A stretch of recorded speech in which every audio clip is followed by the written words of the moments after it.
Sir आपके पहले combat operation में क्या आपने किसी को गोली लगते हुए देखा? पहले में नहीं, बट हाँ वैसे देखा है मैंने।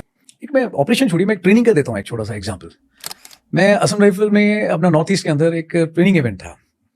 मैंने एक इंसिडेंट देखा जहाँ पे ग्रेनेड फायरिंग की क्लास चल रही थी। ग्रेनेड फेंका and first time I saw कि जहाँ बंदा खड़ा एकदम से स्पार्क दिखाई दिया। एंड मैंने उसके बाद में एक सीएचएम को कूदते हुए देखा और एक जवान को देखा मैंने गिरते हुए, रिक्रूट को जो अंडर ट्रेनिंग था। लगा शायद वो जंप करके उन्होंने अपनी पोजीशन सिक्योर कर ली है।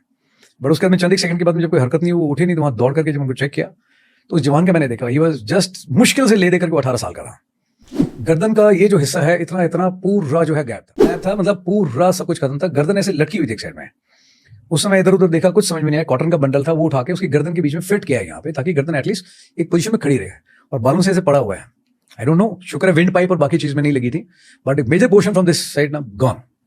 एंड उस जवान ने मेरे को इतनी जोर से पकड़ रखा था एंड खींच रहा था मुझसे जोर से, and he was shouting like anything, नाम लेके, राजीव साहब मुझे बचा लो साहब, मैं इकलौता लड़का हूँ साहब मेरे माँ बाप का, घर में मेरे पापा मम्मी का। उस समय भी आई कैन अंडरस्टैंड वो अपने बारे में नहीं, अपने माँ बाप के बारे में सोच रहा था कि और कोई नहीं उनका ख्याल रखने के लिए। सर मुझे रहना है इसलिए कि उनका ख्याल रख सकूं, प्लीज साहब मुझे बचा लो सर, मैं मरना नहीं चाहता। मेरे इमोशंस उस समय, मुझे भी रोना आ रहा था, मुझे भी लग रहा था यार क्या हो गया, यंग बच्चा है बिल्कुल इसके हाथ में। मैं खुद भी यंग ही था उस समय, कप्तान ही था मैं।